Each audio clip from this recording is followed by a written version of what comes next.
Hello दोस्तों, अगर आप कर रहे हैं पैट की तैयारी तो ये है आपके लिए सबसे उचित प्लेटफॉर्म। मैं हूं रिंकेश जैन, तो स्वागत करता हूं आपके अपने चैनल नौकरी प्लस क्लासेस पर।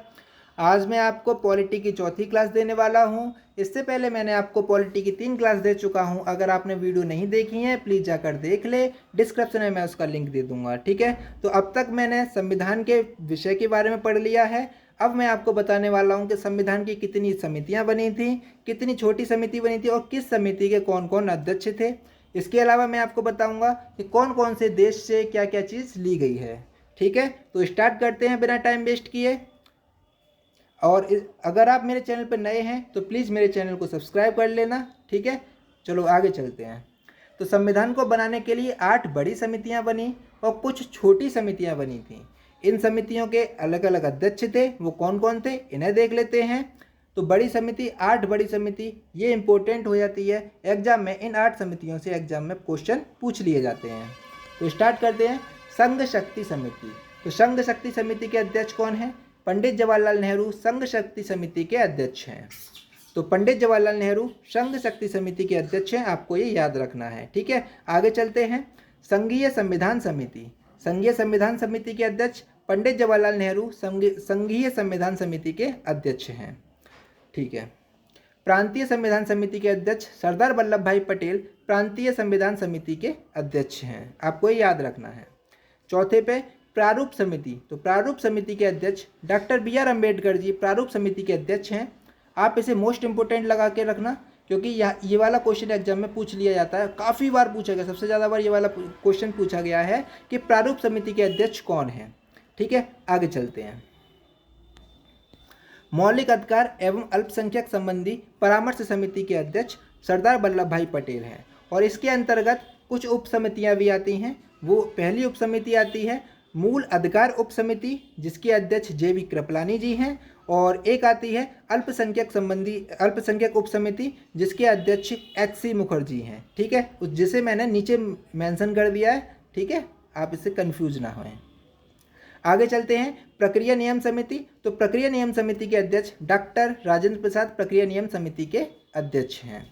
ठीक है, और साथ में पे आती है राज्यों के लिए समिति, जो कि राज्य से समझौता करने वाली समिति। इसके अध्यक्ष हैं पंडित जवाहरलाल नेहरू, इसके अध्यक्ष हैं। ठीक है, आगे चलते हैं। संचालन समिति। संचालन समिति के अध्यक्ष डॉक्टर राजेंद्र प्रसाद संचालन समिति के अध्यक्ष हैं। तो इस तरह से मैंने 8 समितियां पढ़ ली, 8 बड़ी समितियां पढ़ ली, जो कि एग्जाम के पॉइंट ऑफ व्यू से काफ़ी अधिक इंपॉर्टेंट है। आपको ये 8 समिति याद रखनी है और इन समिति के कौन कौन अध्यक्ष हैं ये आपको याद रखनी है। ठीक है, इसके अलावा कुछ छोटी समितियां हैं। छोटी समितियां वैसे काफ़ी हैं, लेकिन मैंने कुछ ही लिखी हैं जो कि एग्जाम के पॉइंट ऑफ व्यू से इम्पोर्टेंट रहेंगी। तो कौन कौन सी हैं उसे देख लेते हैं। वित्त एवं कर्मचारी समिति। वित्त एवं कर्मचारी समिति के अध्यक्ष डॉक्टर राजेंद्र प्रसाद हैं। कौन है? डॉक्टर राजेंद्र प्रसाद हैं वित्त एवं कर्मचारी समिति के अध्यक्ष। इसके अलावा संविधान सभा के कार्य संबंधी समिति। तो संविधान सभा के कार्य संबंधी समिति के अध्यक्ष जी.वी. मावलंकर जी हैं। कौन है? जी.वी. मावलंकर जी हैं, आपको याद रखना है। इसके अलावा कार्य संचालन समिति। तो कार्य संचालन समिति के अध्यक्ष डॉक्टर के.एम. मुंशी जी कार्य संचालन समिति के अध्यक्ष हैं। कौन है? के.एम. मुंशी जी कार्य संचालन समिति के अध्यक्ष हैं। ठीक है, सदन समिति। तो सदन समिति के अध्यक्ष बी पट्टाभिषी सीतारमैया सदन समिति के अध्यक्ष हैं। कौन है? बी पट्टाभिषी सीतारमैया सदन समिति के अध्यक्ष हैं। ठीक है, आपको याद रखना है। आगे चलते हैं 5वें पॉइंट पे। 5वें पॉइंट राष्ट्रीय ध्वज संबंधी तदर्थ समिति। इसके अध्यक्ष डॉक्टर राजेंद्र प्रसाद हैं। कौन है? डॉक्टर राजेंद्र प्रसाद। राष्ट्रीय ध्वज संबंधी तदर्थ समिति के अध्यक्ष डॉक्टर राजेंद्र प्रसाद हैं, आपको याद रखना है। आगे चलते हैं।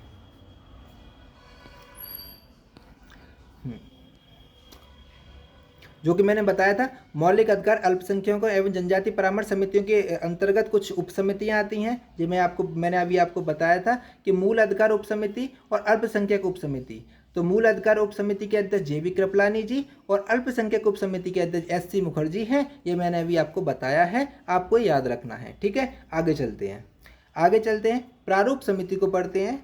तो प्रारूप समिति में कितने सदस्य थे और प्रारूप समिति का गठन कब हुआ था, इसे देखते हैं। तो प्रारूप समिति काफ़ी अधिक इम्पोर्टेंट समिति थी।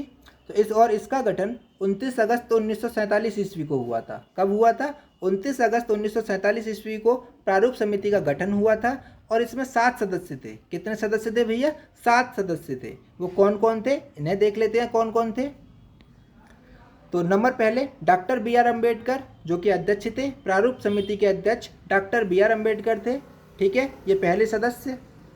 दूसरे एन गोपाल स्वामी अय्यर दूसरे सदस्य थे।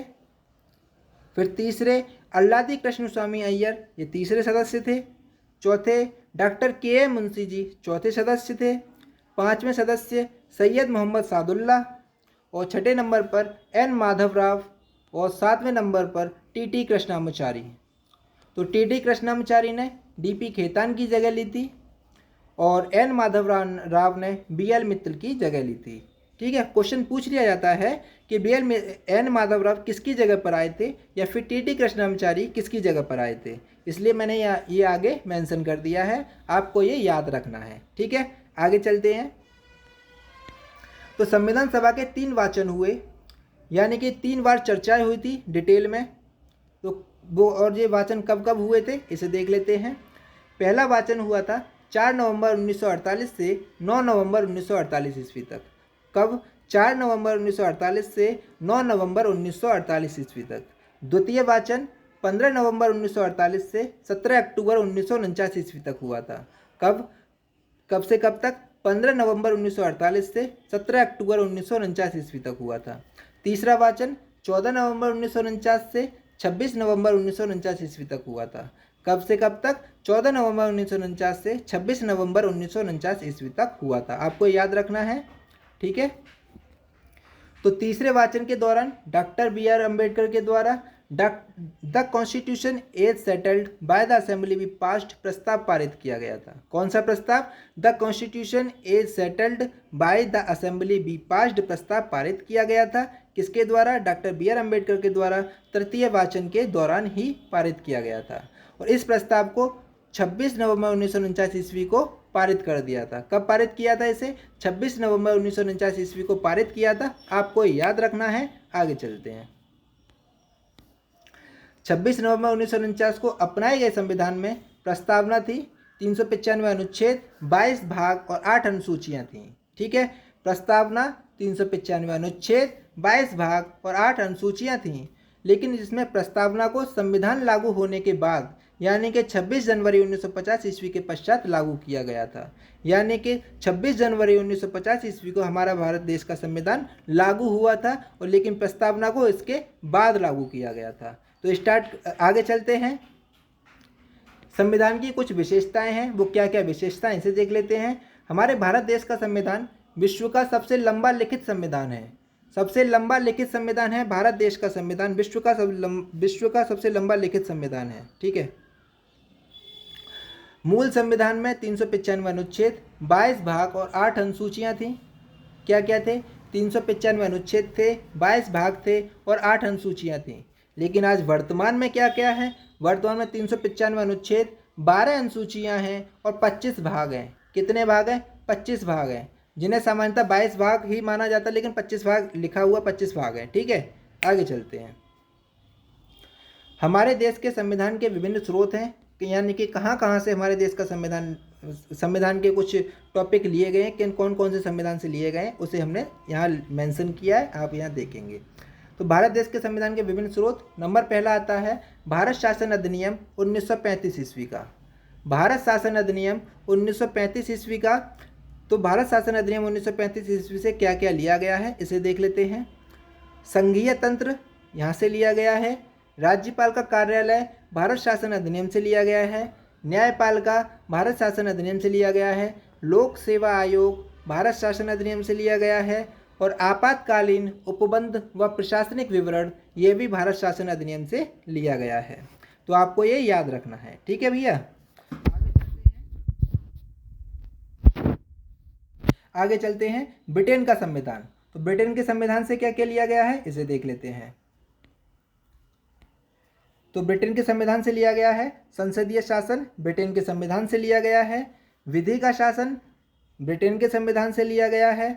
विधायी प्रक्रिया ब्रिटेन के संविधान से ली गई है। एकल नागरिकता ब्रिटेन के संविधान से ली गई है।